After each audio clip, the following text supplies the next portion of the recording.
Douglas, साहस और प्रतिबद्धता का जीवन। 1818 में दास्ता में जन्मे फ्रेडरिक डगलस अमेरिकी इतिहास में स्वतंत्रता और न्याय की सबसे प्रभावशाली आवाजों में से एक बन गए।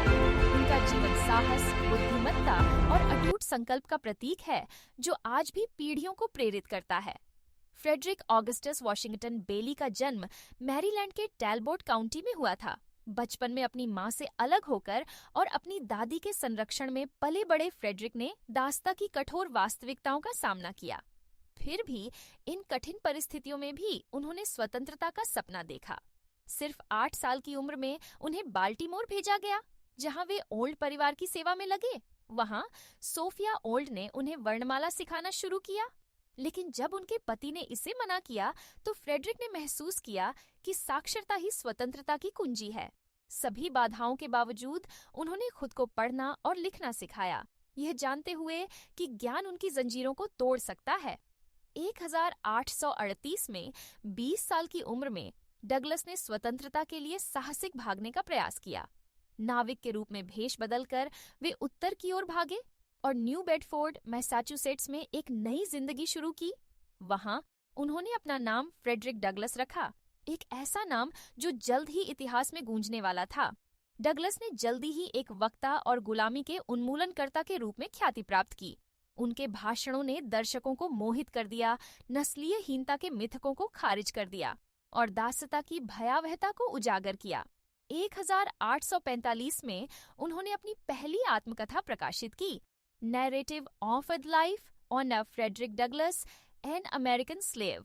यह क्रांतिकारी पुस्तक बेस्ट सेलर बन गई और वैश्विक स्तर पर उन्मूलन आंदोलनों को प्रेरित किया। पुनः पकड़े जाने के डर से डगलस ब्रिटेन और आयरलैंड भाग गए, जहां उन्होंने अपने अभियानों को जारी रखा। वहां समर्थकों ने उनकी स्वतंत्रता खरीदने के लिए धन जुटाया, जिससे वे 1847 में एक स्वतंत्र व्यक्ति के रूप में अमेरिका लौट सके। अमेरिका लौटने के बाद डगलस ने द नॉर्थ स्टार नामक एक समाचार पत्र की स्थापना की। इसका आदर्श वाक्य था, न तो अधिकार का कोई लिंग है, न ही सत्य का कोई रंग। ईश्वर हम सभी का पिता है और हम सभी भाई हैं। अपनी लेखनी के माध्यम से डगलस ने दास्ता के उन्मूलन, महिलाओं के मताधिकार और सामाजिक सुधारों को बढ़ावा दिया। जब गृह युद्ध छिड़ा, डगलस यूनियन आर्मी के लिए अफ्रीकी अमेरिकी सैनिकों की भर्ती में एक महत्वपूर्ण शक्ति बन गए। उन्होंने राष्ट्रपति अब्राहम लिंकन से मुलाकात की, अश्वेत सैनिकों के साथ निष्पक्ष व्यवहार की वकालत की और दास्ता के उन्मूलन के लिए अथक प्रयास किया।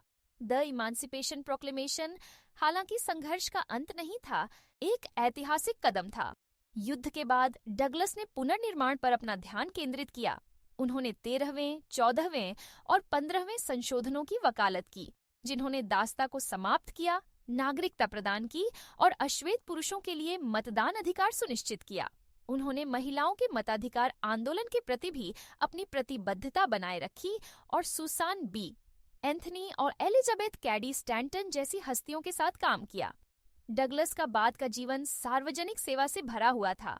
उन्होंने वॉशिंगटन डी.सी. के लिए यू.एस. मार्शल, डीड्स रिकॉर्डर और यहाँ तक कि हैती के लिए यू.एस. मिनिस्टर रेजिडेंट के रूप में कार्य किया।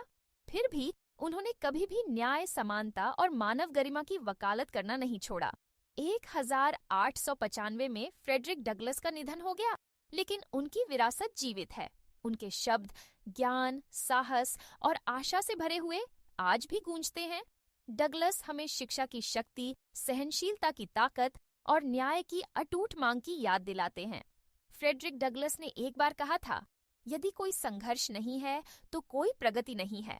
उनका जीवन उस संघर्ष का प्रमाण था और उनकी प्रगति ने इतिहास की धारा को आकार दिया।